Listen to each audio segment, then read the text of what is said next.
Le grand reproche qu'on veut faire aux tenants du cycle Saturne-Neptune, c'est que ce sont des paresseux. Parce qu'en fin de compte, ils ne s'intéressent qu'à ce qui se produit tous les 36 ans. Comment voulez-vous valider quoi que ce soit, comment voulez-vous faire des statistiques, en quoi que ce soit, avec des décalages pareils? Alors on nous dit 1917, 1953, 1989, terminé, réglé.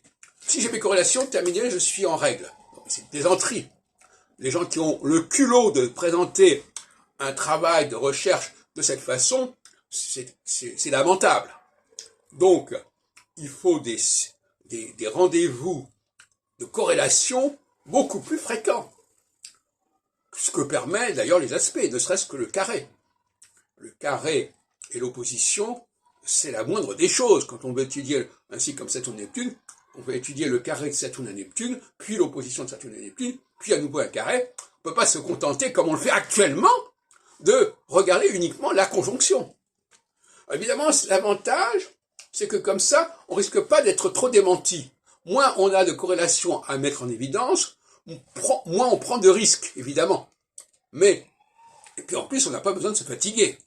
Pas besoin de chercher des corrélations, etc.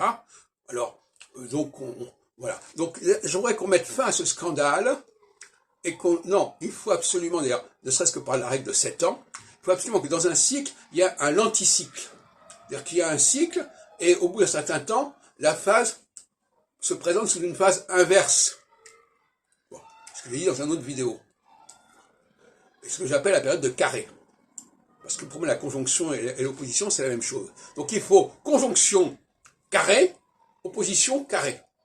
Et là, le carré prend le contre-pied aussi bien de la conjonction que de l'opposition.